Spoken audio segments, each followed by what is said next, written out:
I'm back again, and today I'm going to talk to you about widening waistbands. This is one of the things I get asked about the most, how I do this. So I figured this set would be the perfect one to work on. I got this from one of my favorite vintage stores. I may have spent a little more than normal, but I just couldn't resist this two-piece set. You can see this beautiful print. Unfortunately, though, there definitely is some wear. It's been loved. It's got some staining. We've got some weak, brittle parts of the fabric here. Let's see. I know I had a couple of areas to repair. The shirt is actually in really good condition. I mean, we've got a little tear at the dart there. Those will be easy fixes. You know, another little, I don't know if you can see it, but we've got some tears there, but that'll tuck in, so I'm not so concerned with those except for keeping it stabilized.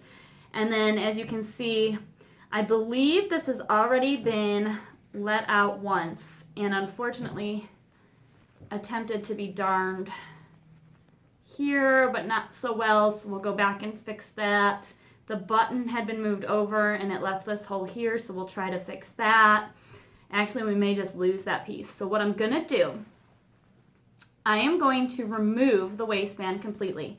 It may not have very many pleats left by the time I'm done with it, but we're going to try to keep them in there if we can, maybe loosen one pleat in each area. This has groupings of pleats. If you could see, there's like 4 pleats, a gap, 4 pleats, a gap. So we'll try to keep something like that, but maybe move it to 3 pleats. There's also some areas of weakness here. We're going to stabilize some of those. I don't know if you're seeing it, and I don't want to pull because I don't want to make it worse, but there is a hole there. But first things first, I'm going to remove this waistband. And unfortunately, this is what I talk about with buttonholes. Now, I won't be able to salvage that, so I'm actually going to cut that away once I get the waistband off. But then what I do is I'm going to remove all the stitching, this top stitching along the top of the waistband as well. Fold the waistband out, and I'm going to cut it in half and add the back portion of the waistband to the sides of the existing waistband here. And then we're going to back with a similar fabric instead. I'm thinking just a real simple cotton, something very sturdy though that's going to help hold this together and kind of act as a reinforcement on here. I'm also going to interface it. This does not have any interfacing at the moment, and it's just very weak, so I think that might help add a little more stability. So that's what I'm going to start with. I'm going to go ahead and take the waistband off. I'll take you through the steps of how I widen the waistband itself. So once I have it off, I'll show you how to cut, all that goodness. I won't show you the darning process on these areas. I think I have some better projects for showing that. So I'll do those off camera and come back and show you exactly what to do with the waistband. Okay, so I've removed the waistband, as you can see here. And what we're going to do is we want to be able to spread it out and press it down so we can cut this in half, because there's your full amount. But first what I have to do is I'm going to cut off this damaged bit where the button was, and I'm unfortunately going to have to cut off this nice angular piece where the buttonhole was, or I'll never be able to spread this out. So can't find my big scissors at the moment, so we're just using these. This way I can show you what we do.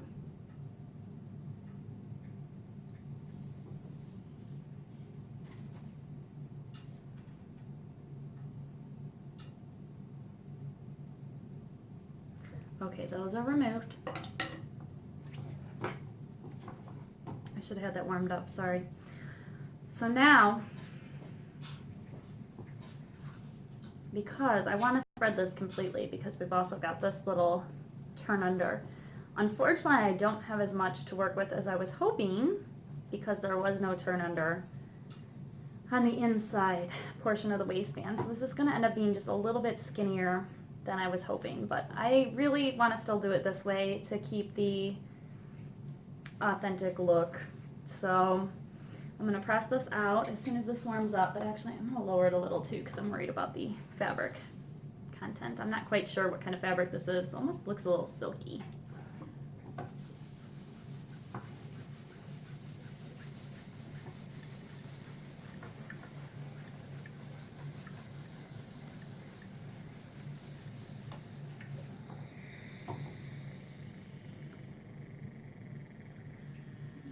there's more damage in here too, so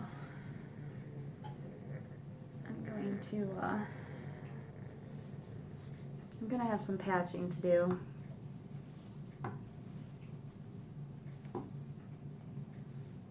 I really wish I could show you the patching on this, but I think in such a light fabric, I just don't think it's gonna show as well. And I do have some pieces with some bigger holes that'll be a little bit better for using as an example. Okay, this is pretty good.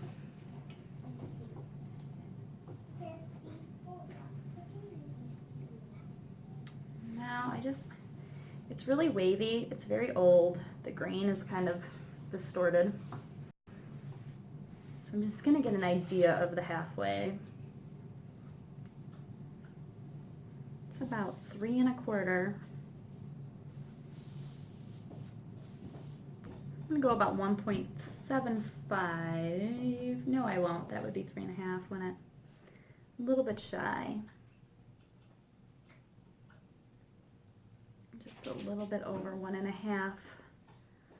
So I am going to go just a little bit over where that middle crease still is, and that will become the crease for the bottom of my skirt.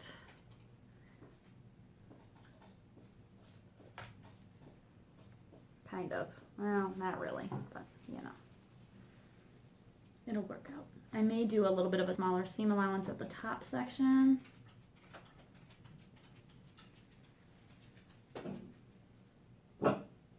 Sorry.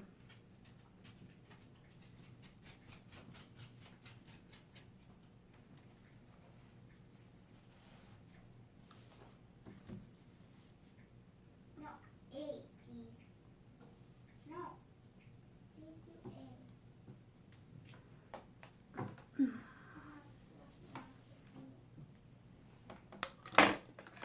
A. Okay, so this is all set. I lost my scissors again. Hang on. Got them. Here we go. Would really help if I had my good scissors.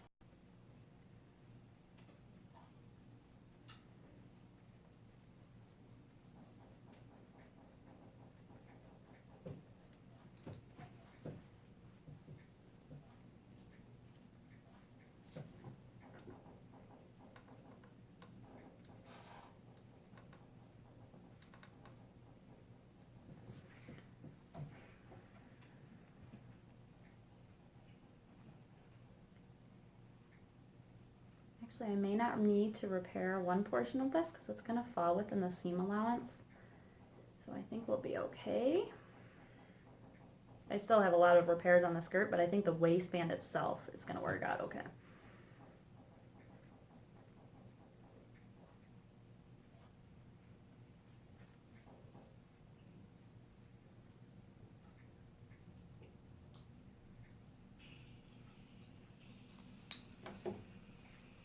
Okay, you're going to measure this piece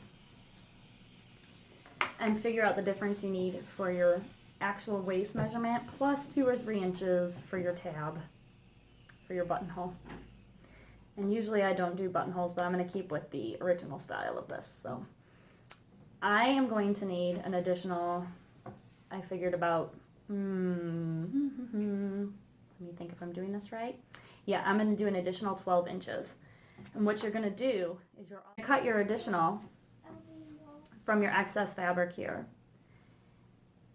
I need 12 inches. I'm going to cut that, and then I'm going to cut that in half so that I have 2 6-inch pieces. I like to add my additional fabric on the 2 ends of the waistband, especially in any skirts that zipper up the back. This way your front remains a clean line and you have those seam lines in the back. So let me cut that out.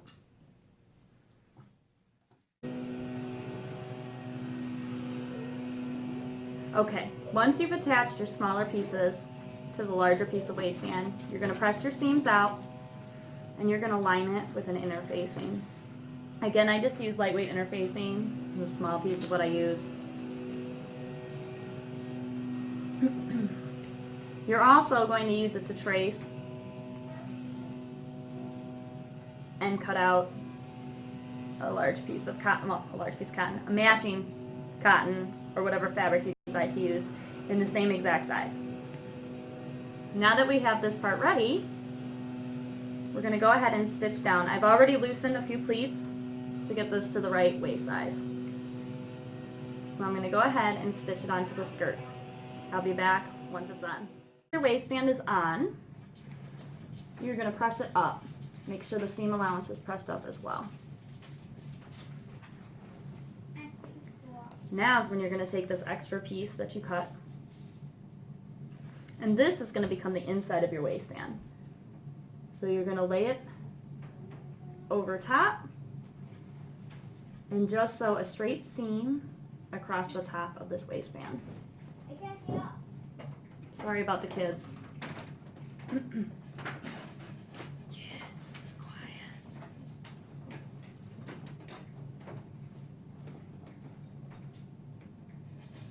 In this case, I'm going to do a very small seam allowance only because my waistband's smaller than I was hoping since it had that one section where there was no seam allowance.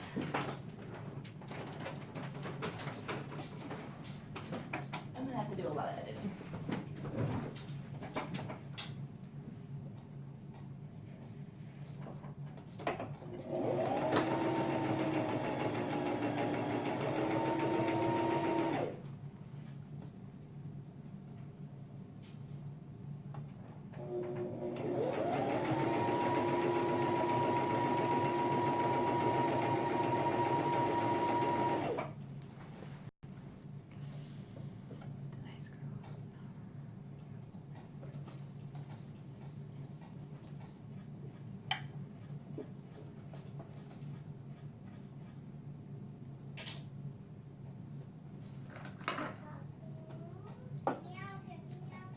That was your fault.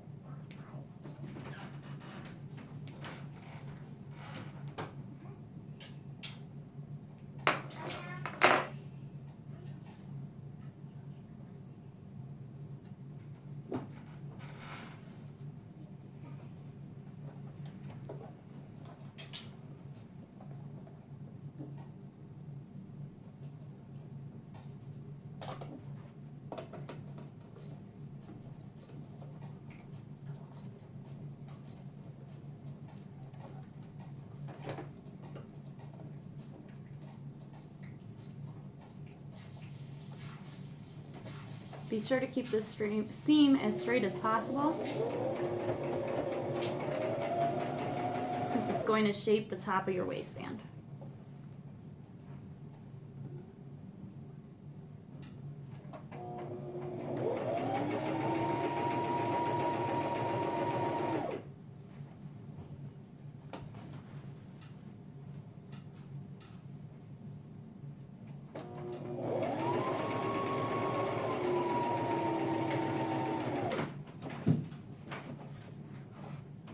Sorry for the pauses. I have belt loops included in mine. I'm just trying to make sure they all line up where they were.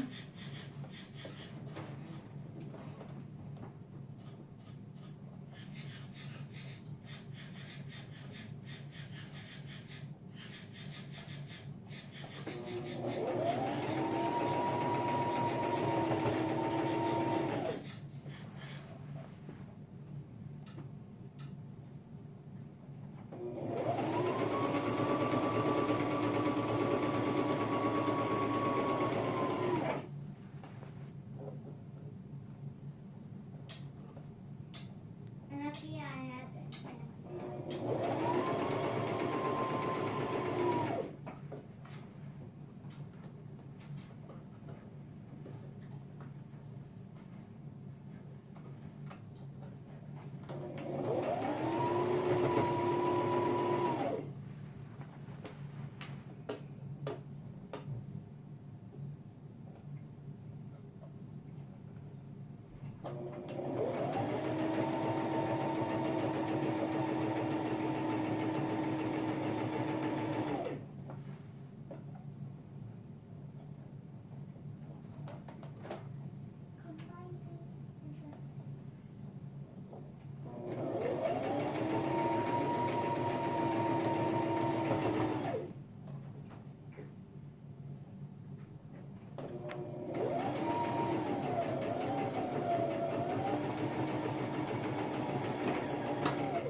I'm going to go ahead and press this seam up. And I'm also going to press down a seam allowance along the raw edge here. I'll be back. Okay. Once you've pressed your waistband, I'm actually going to go ahead, instead of top stitching from the outside once this is pressed down, I like to understitch, and it's going to hold everything in place but it won't show. So understitching, you're just going to go along about 1/8 to 1/4 of an inch away from your seam and just top stitch down there like that.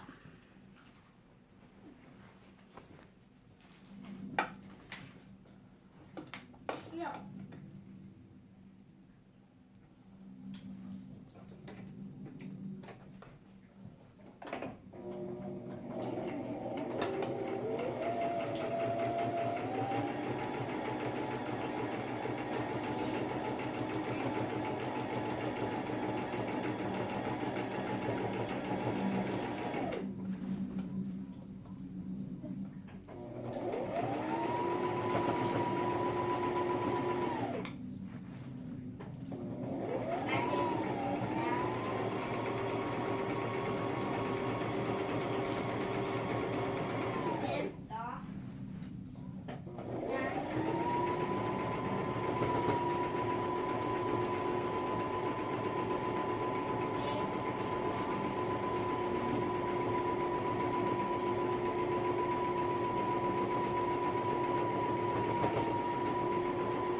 There we go. It's going to look like that.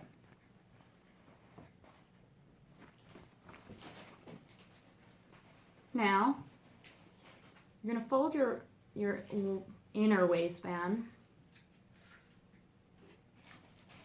down again. And you're going to stitch the sides. The side with your lap zipper, if your piece has a lap zipper, is going to have your seam extending up from that overlap side. The side with your underlapping will be the side with the tab. So you'll just stitch a regular seam allowance from the edge.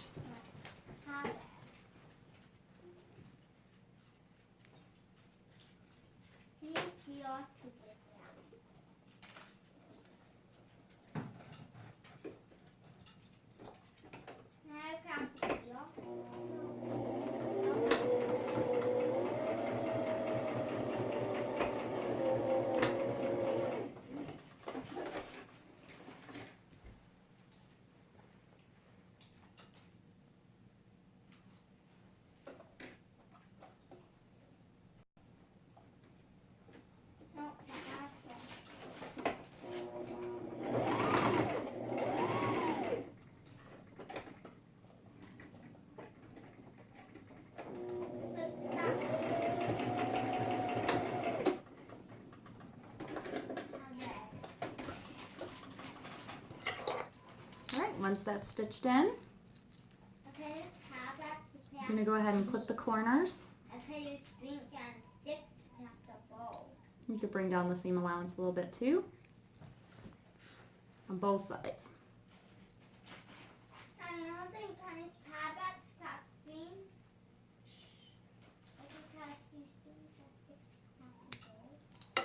Okay, and then you're just going to flip it right side out. Pop out your corners.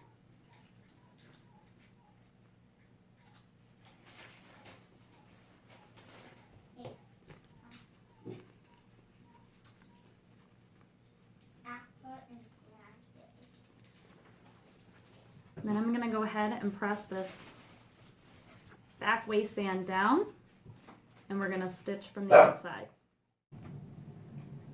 Okay, I've pressed it under. So now we're going to go ahead and top stitch, again, just about 1/8 to 1/4 of an inch away from this waistband seam.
And that's it. You now have a larger waistband that looks exactly the same from the outside, only your inside has changed. You can go ahead and add whatever closures you would like, whether you do hook and eyes, buttonhole, and button. I said I was going to keep the button, but I lied. I like the fact that I could still adjust this in the future, so I'm actually going to go ahead and switch this for a hook and eye.